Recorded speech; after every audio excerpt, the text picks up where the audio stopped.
कमाए वाला बाटे और खाए खातिर चार चार जनी बाटे। बतावा हम अपन लइकन बच्चन के खर्चा उठाई तो दूसरे लइकन बच्चन के खर्चा उठाई, समझे नहीं होता का करी का ना करी।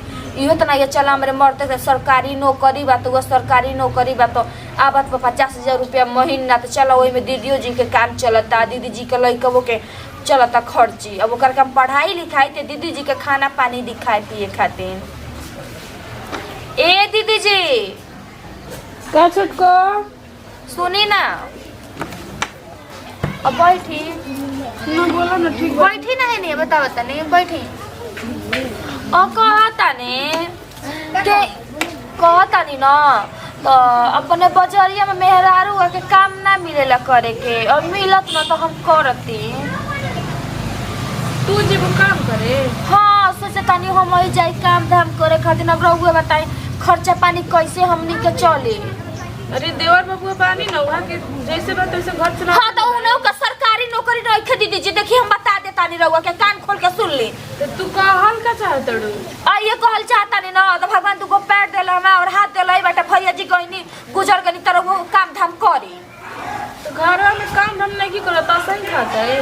तो घर में काम धाम हम ना कर सकीला और वो बड़ जेठवानी तो बाहर से काम ना कर सकीला का।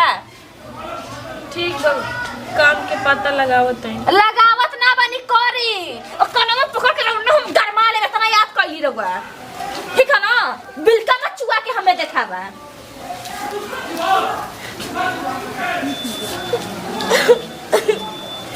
बताओ अपन बहिन जैसा जाना के मननी हम उतरनी बढ़ चढ़ के कोनो वैल्यू नहीं के। आज हमार मरद रहतन तो हई दिन ना न देखे के पड़ी तनी काम के पता लगाई। हम कहो तनी कि मने मने काहे खिसियाई रहती है। दुनिया में सब कोई काम के प्यारा बच्चा हम के क्यों नहीं के प्यारा। यानी उन्हें मरतो नहीं जल्दी मरे हो रहा अपने मरते तो खान उले चबा दो पता नहीं के चबाई खाई तो यहाँ से जाई एक कल्याण हुई। का भाषण तो बैठे हो? का भाषण देता नहीं जी?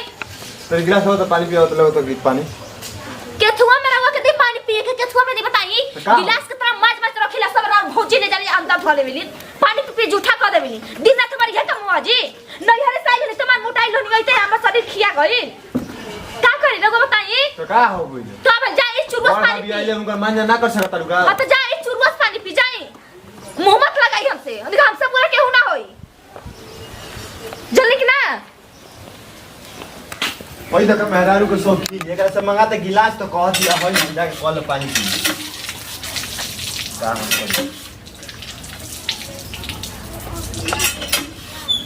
लता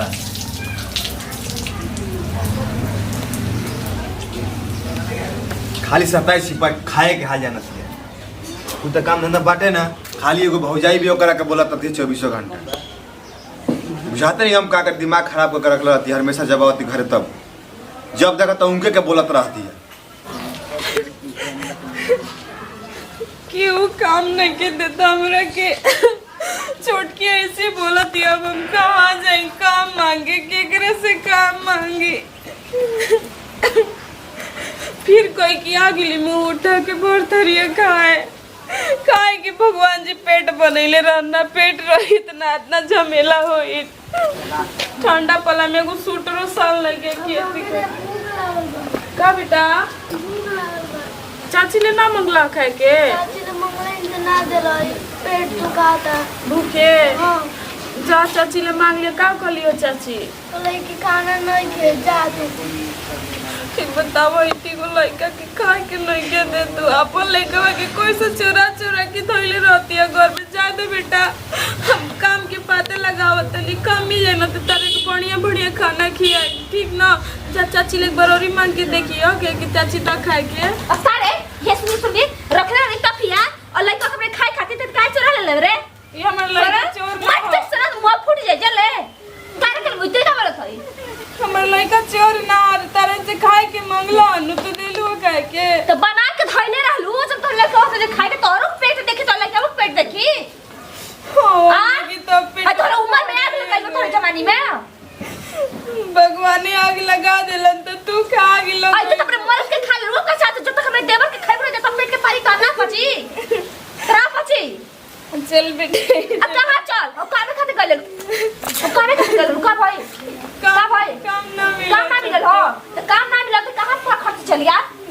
के पता लगावत तनी। तो कहिया मिली? 10 साल में मिली तो 20 साल में मिली? तुमरे मरते के खा ले वो कब मिली? तो का हमारे घर छोटे चल जाता चल जाई? कोलावन के 4 दिन के बाद काम तो लगी। जरा 4 दिन पर बेटा के लेके कहीं मांग के भी को खाया जब 4 दिन में काम मिल जाए ना तो हमरे घरे आई ठीक है ना?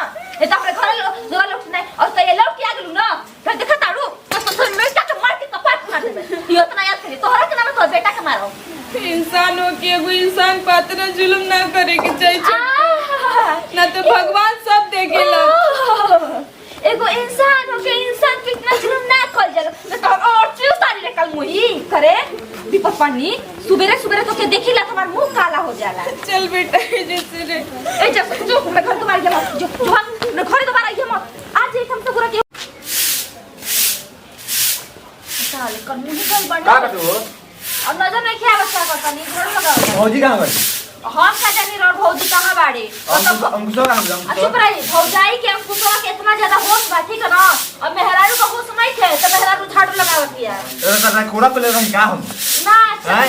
चलू ये ना नहीं खेत कार लेवे सब अपन मेहरारू के खबर ले ठीक है ना अच्छा, भौजाई के ना अच्छा। देखेला इस जमाना में केहू के भौजाई भइला बाटी जो राव भौजाई होई हां अच्छा। ठीक है मैंने उनका मैंने पति नहीं खंदुआ के इतनी कर सकता था। तो का करी राव सरकारी नौकरी में तो दू ठे मेहरी रख लिए एगो मेहरी से पेट में के भरत भौजाइयो के काम करो करो गलत जाई समझ लगल का करो समझी मतलब मैं भौजाई के ख्याल बात भौजाई हमन नहीं खे नजर आवत और मेहरारू को नहीं खे ख्याल मेहरारू को नहीं खे ख्याल कहाँ बोली है? हम का जानी कहां गइल बाड़ी के जानी तू घर पर के जानी दूसरा कोई जानी? मत लगाइए तो ठीक है ना दूसरा कोई जानी घर में? दूसरा जाइए नहीं हमसे मुंह मत लगाइए हमसे वो पूरा पा जाए दिमाग खराब करीला फालतू में बोल के कहाँ खुला है?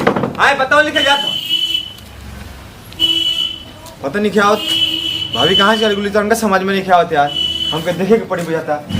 बेटा के करनवा गोतने घर से निकाल रे दिहली घर से निकाल रे दिहली धैनी भी खाइनी के रूपन एरा महो धैनी भी खाइनी के रूपन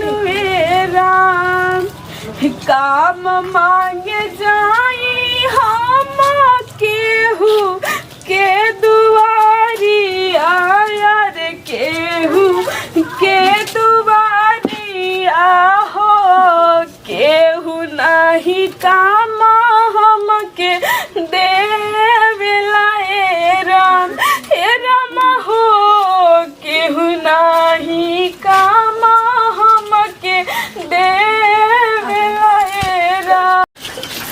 चाची